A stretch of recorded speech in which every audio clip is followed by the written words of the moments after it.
Hey guys, what's up? Welcome to the second video focusing on alkene additions. So this one is going to be focusing on the three-membered ring family or pathway of reactions. So all the ones in this video are going to have this three-membered ring intermediate in common, right? And this is in contrast to our first video where we talked about the carbocation pathway, okay? So all the reactions in this and the next few videos are not going to be able to undergo rearrangements because they do not go through a carbocation intermediate, okay? So all the reactions we saw in the previous video, those can undergo shifts. The next few ones will not be able to undergo shifting because they don't have this carbocation intermediate. All right, and so they can set you up on a test where they'll give you one of the reactions in this video or the next one, and it'll set you up to look like you can do a carbocation to look like you can shift. But in reality, because it's not a carbocation intermediate reaction, there is no shift. Okay. And so let's start off with our first reaction. So I'm going to draw an alkene here.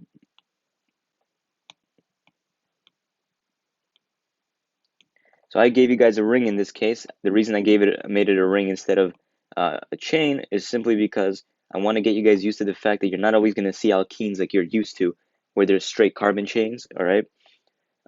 You can see rings, you can see all sorts of different structures, but don't get nervous. Relax, take a deep breath, and work through it the exact same way. It's not going to change just because the structure looks different, all right? A lot of the times on tests, they will give you something that looks different, but if you apply what you know, you'll get it right, okay? And so let's go through our first reaction. If you remember from the first video, one of the reactions we learned was if I had a halogen bound to a hydrogen, right? Called a hydrohalogenation, where X can be chlorine, bromine, or iodine. So in this case, for one of our first reactions, it's going to, instead of have a hydrogen, we're going to have another halogen bound to it. And so this can be written as X bound to X or X2. And an example would be like Cl2, ClCl, Br, etc. Now, most of the time you'll see it that it's going to be the same halogen bound to each other, so chlorine and chlorine. But there have been cases in the past where they asked where it's a mixed compound, so chlorine bound to bromine. I'll make a separate video after this one, specifically talking about that one case, but we're not going to worry about that one right now, all right? So let's start off with this reaction. How exactly does this work? Well, our first arrow is similar to how we had it in the previous um, reactions. The double bond is going to reach out and it can only grab one of the halogens. In this case, it doesn't matter if they're both the same. So it's going to grab one of the halogens, and the bond between the two halogens now breaks and it's going to go and form a lone pair on the other one. Now, what's different about this reaction is it doesn't stop there with the arrows. Because this halogen here has three lone pairs, it'll actually use one of them and attack any of the carbons part of the double bond. Okay, it doesn't matter which one you pick, as long as your first arrow starts from where the tail starts from the double bond itself. One of the curved arrows shows the bond between halogens breaking, and the curved arrow from the halogen attacks any of the carbons part of the double bond. You can pick whichever one you want. All right, and so now let's draw our products. So again, always easiest to draw what you know, hasn't changed. We have our halogen, we know it's going to be X minus, could be any of them. And so let's look at our structure, our ring structure. So we know that a bond forms from the ring on this carbon to the halogen. So we're going to draw a bond forming there. We also know that the halogen formed its own bond to the carbon of the ring like this. And so we also have two lone pairs here. And so if we look at the formal charge, we're going to have a plus charge on that halogen. All right. And so right now we have our three-membered ring, right? We can see that the halogen is bound to two carbons on the structure, giving us a three-membered ring. And it would have this, it will look the same if we had a straight chain alkene, right? Doesn't matter. And we have our halide with the negative charge. And so what's going to happen is our halide is now going to attack one of the carbons of the ring. Now, because this alkene was symmetrical and there is no difference between the carbons that the halogen in the three-membered ring is bound to, there's no difference between those carbons, The halide with the negative charge can attack either one of them. I will show you a case where where it's not symmetrical, and then we'll have to look at something else in order to determine how it's going to attack. Okay, and so what our arrow is going to look like, it's going to pick one of these carbons. I'm just going to pick the closest one. It's going to attack there, and this bond is now going to break, and so we're going to get this structure. So we're going to have a halogen here, the original one that we added, and let me just move this to give us some more room. So we're going to have our original halogen that we had before, and now we're going to have the new halogen that added at the end. All right, and so that's the answer to this question. Now you can see that we never went through a carbocation, and that's the key point. Because we never went through a carbocation, there's no possible way that this can rearrange. Okay, so if I had something like this structure over here, right? Oh look, this is a tertiary carbon right here. Doesn't matter. We have no carbocation, so there's no way we're shifting there. All right. And also, there are more things to these reactions, such as stereochemistry, but that's covered after exam 2 for you guys, and so you don't need to worry about something like that. Okay. Now let's look at a case where it's a not a mixed alkene, sorry, a unsymmetrical alkene. So let's say that I have this structure over here now. Okay. And again, instead of XX here, let's give an example. Let's say chlorine bound to chlorine. Or sometimes on the test, they'll write it as Cl2. Okay, and so our first arrow, double bond to chlorine. The halogen bond breaking. And the chlorine, using one of its lone pairs, is now going to attack one of the carbons in the double bond. I'm just going to pick that one. And so let's draw our intermediate now. So we know that the chlorine is going to form, we know that the double bond formed the bond with the chlorine. We know that the chlorine formed the bond to the carbon, and now it's going to have a plus charge because it has two lone pairs. And we know that we have a Cl minus. Okay. So what do we do now? Which carbon will the chlorine choose? All right. Well, to do this, we're going to have to consider the stability of the carbons at each site that the chlorine is bound to. So I'm talking about the red carbon, and let's make this a purple carbon over here. All right, so the red and purple carbon. So what we're going to do to determine this is we're going to look at the substitution of the carbons, okay? The carbon with the most carbon-carbon substituents coming off of it, that carbon is going to have, remember, those carbon-carbon substituents are electron donating groups. They're able to donate electrons to the carbon. Now, what I'm going to do is I'm going to zoom in on our little 3-membered ring intermediate. All right. So I just drew a little enlarged version. We don't need to draw the rest of the ring because I'm not going to be focusing on the rest of it. So the halogen is an electronegative atom, right? It's got a lot of electronegativity, and so we say that it has a partial negative when we compare it, a partial negative charge, when we compare it to the carbons it's bound to. Because the carbons, if we compare it to the halogen, is less electronegative, or in other words, more electropositive. And so they are going to have a partial positive when we compare it to the chlorine. Both of these have a partial positive. And so remember how we discussed what an electrophile was in the last video? An electrophile is going to be an electron deficient atom or an electron deficient compound. So the chlorine with the negative charge is going to act as a nucleophile because it's electron dense, so it's going to attack something. And it will attack the most electrophilic carbon, or the one with the least electron density, right? The more deficient one. So our job is to determine which one is the more deficient one. And to do that, we look at the substituents. Now, let's focus on the carbon on the right. Look at how many carbon substituents it has off of it. We have one over here, second one, and a third one. So they all donate electron density to that carbon, and that brings the positive charge of that carbon, the partial positive, just a little bit smaller. All right, so it brings it a little bit closer to 0. And now let's look at our red carbon right over here now. It has one substituent on the right, one substituent lower down, and so it has two carbon substituents that help donate electron density. And so its partial positive is going to go down a little bit, but it's not going to be as small as the partial positive of the carbon on the right.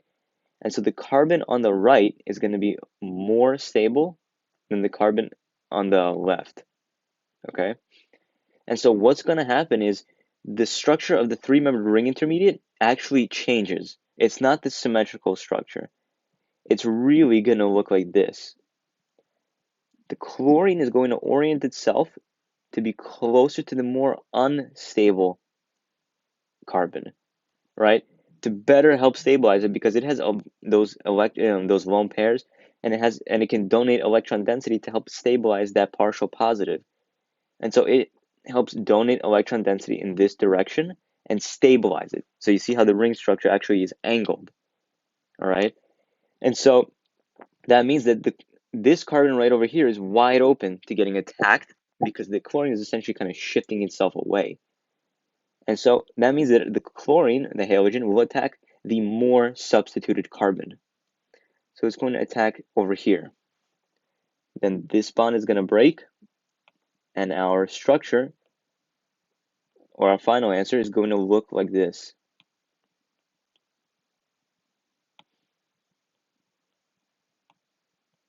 Okay, so we have our two halogens adding directly to the double bond, all right? And yeah, so it just adds directly to the double bond, both of them. Now you may be wondering, why does it matter that I picked which specific carbon we picked if they're just going to end up across the double bond? Can I just skip ahead? Well, the reason that's important is when we move on to our next reaction. It's called a halohydrin formation, okay? And so let's draw out the same structure. And I'm going to start off directly with it being unsymmetrical, okay? And so we're going to have our two halogens, but that's not going to be the only part with it. We're also going to have an H2O underneath, or ROH. Now remember how I replaced the R with an H in our previous video in the acid catalyzed hydration reactions? The same deal here. So instead of doing it with H2O, I'm going to only use ROH. And I'll show you guys it's going to be the same thing. So the R can be some sort of an alkyl group, like a methyl, ethyl, doesn't matter. Or it could be a hydrogen, okay? And so the reaction is going to start off the same way. And remember, it's called a halohydrin reaction. Okay. So the double bond is going to reach out and it's going to attack that halogen, and this bond will now break. The halogen is going to attack the carbon, and so right now nothing is different in our reaction. So let's draw our three-membered ring.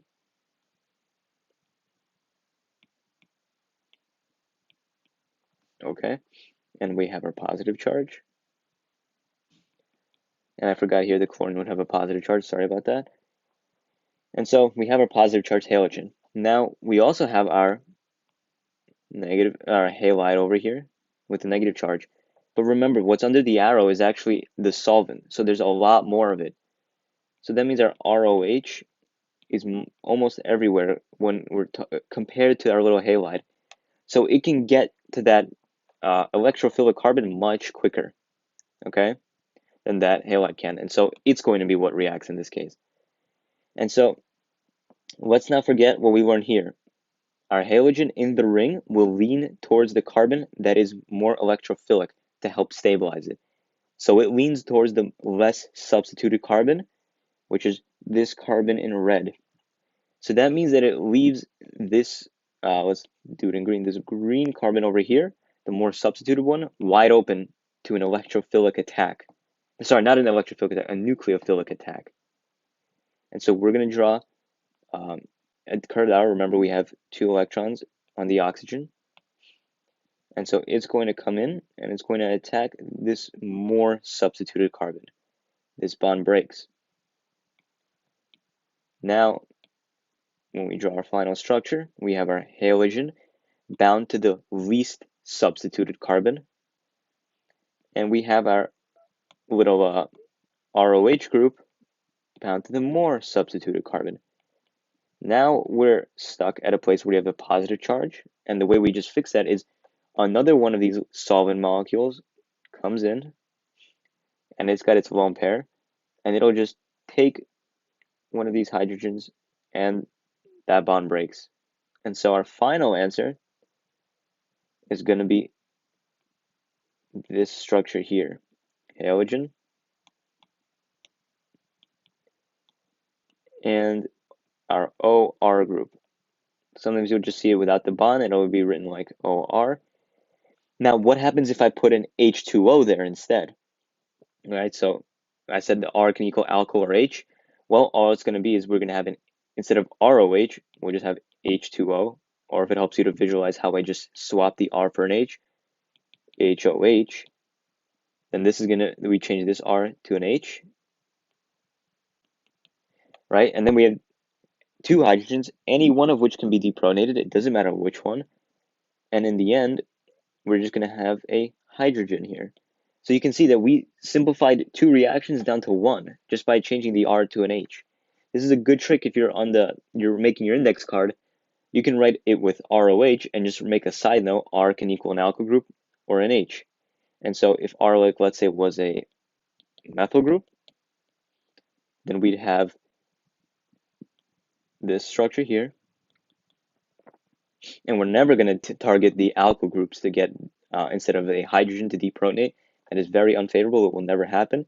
And so in the end, we're just going to deprotonate the only available hydrogen to give us that structure, an ether, with the halogen on the same compound.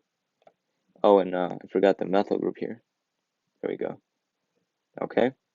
And so remember in the context that we talked about Markovnikov's rule, in which when we're talking about the addition of something to the more substituted carbon. So if we look at our original halogenation reaction, right, both of the halogens add to the carbon. It doesn't matter. There's no difference really in terms of Markovnikov's rule, how it follows. If you want a shorthand way of remembering it, the halogen that adds second follows Markovnikov's rule because it'll add to the more substituted carbon. When talking about our Halohydrin reaction, where we have 2 halogens and an ROH group, the halogen X is going to be anti-Markovnikov because it adds to the least substituted carbon. Our ROH is going to follow Markovnikov's rule because it adds to the more substituted carbon, okay? And that's how that reaction works, all right? And so now we're going to move on to the next reaction. Now, a lot of people also split this up into 2, but again, I feel like there's no reason that it should be split up into 2. It can be taught one way, and you'd be able to get 2 reactions out of it.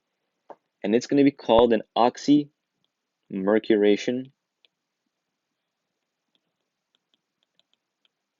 reduction. Okay? Let's call it an oxymercuration reduction. So let's draw an alkene. In this case here, I'll try to draw it like this. All right. And so this reaction is going to be a special case in that it happens in more than one step. And so you need to be careful how it's written on the arrow. So I'm going to break this up into a couple steps, but I'll show you how it can be written in one shot on your arrow, which is how you'll be seeing it on the test. You must number the steps. If you do not number your steps, you're going to get the question wrong. All right. You always, always, always need to number your reagents. And so the reagents for this molecule, this reaction is going to be Hg, which is mercury, OAC2. Just extend the arrow. I'm going to put a little comma, H2O, step 2 is going to be NaBH4 with NaOH. Now, be careful. Now, don't get tripped up with the NaOH part. Sometimes in the test, they'll put KOH or NaOH. It doesn't matter because this is a salt, and so when it dissociates, so when you put it in water, it'll just dissociate into Na plus, which will do nothing, and OH minus. So the key is really just the OH minus. So sometimes you may just see OH minus written instead of NaOH.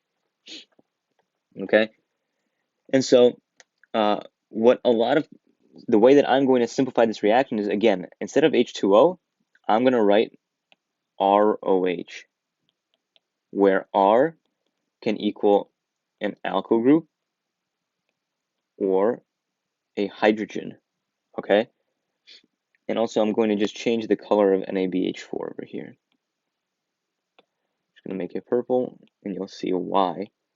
So step 1 of this reaction is the oxymercuration part. Step 2 of this reaction is the reduction part, okay? So we're going to take this reaction one step at a time, showing each individual step. So let's redraw our alkene. And the reason that these are in separate steps is because they're not done in the same, I guess, container. If you put all of this stuff in at once, it's not going to work. So we do this one at a time. So our first reaction is going to be our HgOAC. So we're going to have this HgOAC.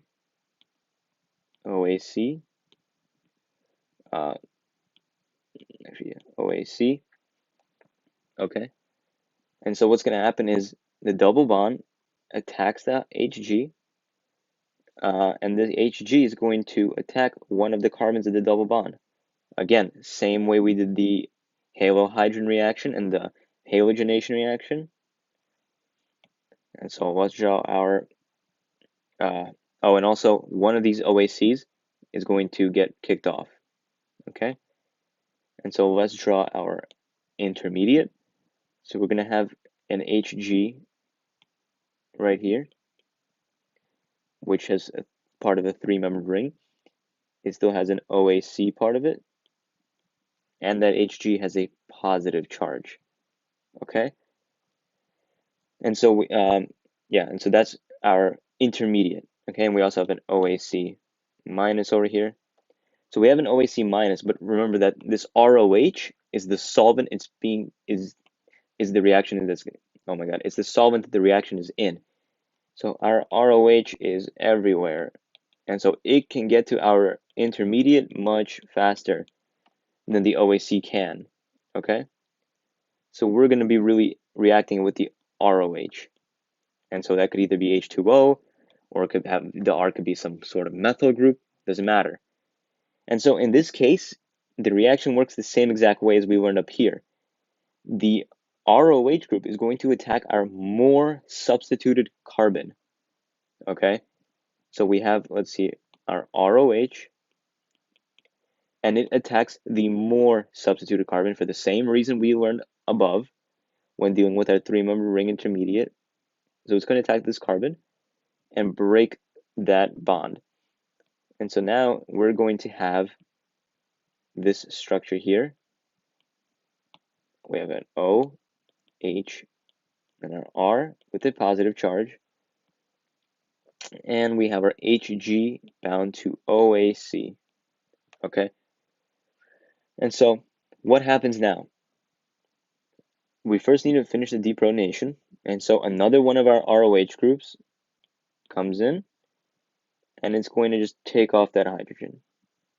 That bond breaks onto here, and we get our final product. It's going to be, well, the final product of step 1, and that's going to be OR over there, and HgOAC. Okay? Now, if we just use water instead of ROH, so our R is an a hydrogen, we'll have 2 hydrogens that we can pick to be deprotonated, and any of them will still just give us this OH, like this. All right, but I'm just going to stick with the OR group because that's what I had over there. And so now we have step 2, which is NaBH4. right? That was a part of it, and also with NaOH. Now, the reduction step of this reaction, you do not need to know the mechanism for it. What I will just say is, when we talk about carbons being reduced, the other part of it is being oxidized. The more hydrogens it has, it is considered reduced. So if I give us this group right here, this methyl group, it has 3 hydrogens, all right? If I, let's say, turned it into a double bonded carbon so that it has 1 less hydrogen carbon bond, it's now considered oxidized. And so what we're going to do with this NABH4 is we're reducing the carbon with that HGOAC. Now, again, you don't need to know the mechanism for this. That's not required of you. And so I'll skip to what the product would look like. And actually, let me change the color of that so that you'll see what is actually happening here. And so it adds a hydrogen to that HGOAC. So we already have 1 hydrogen here, right over there. And all it does is it adds another hydrogen instead of that HGOAC. So in your head, just replace that HGOAC with a hydrogen. Okay. And so looking at our final product, we added our OR or OH if we started with water to the more substituted carbon. So that means ROH, H2O is going to follow Markovnikov's rule. All right. And so that's the key thing to remember. Now, one way they can test to see if you know the mechanism is they will do what's called, they will exchange the hydrogens in our reaction, in our reactants or reagents with deuterium. Deuterium is an isotope of hydrogen. It acts the same way, but it'll be a way that they can test to see if you know your mechanism by using deuterium in the multiple choice answers. So if I start this out the same exact way, and I label HGOAC 2, right? And I'm going to do it now with H2O, but I'm going to write D2O instead. So let's write D2O over, now I'm going to write NaBD4 and NaOH. So I've color-coded our deuterium so we can see how they add. Now, the way I actually wrote my index card when we covered alkenes and it was on the test is I didn't write it with hydrogens. I wrote it with deuteriums. That way, you know exactly how it's going to add, and it's a quick way of getting around the mechanism. All right, but still, don't slack on learning the mechanisms. All right, especially because when you hit Orgo 2, it's going to be a lot of mechanisms, and so it's best to get used to learning mechanisms now. And so our first step, we're adding that HGOAC. Right, we're having this little intermediate. I'm not going to show the arrows for this part. We have our Hg bound to OAC, and it's got a positive charge. Then our D2O comes in, right? So that's going to come in, right, and attack the more substituted carbon. And so we're going to have this reaction, this intermediate, O, D, and then D plus. So another one of our D2Os comes in and depronates any of the deuteriums. Doesn't matter, they're equivalent. And if you had if we had this structure DOR instead, you had to have depronated the deuterium because we can't depronate an R group. All right, and so our product after step 1 is going to be OD, and we still have our HGOAC. And then the reduction step, we're going to be using NaBH4 with NaOH. And so, NaBD4, sorry about that.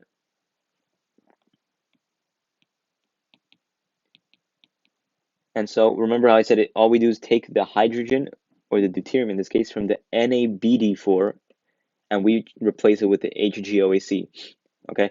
Not the NaOH, that doesn't contribute a hydrogen, it must come from the NaBD4.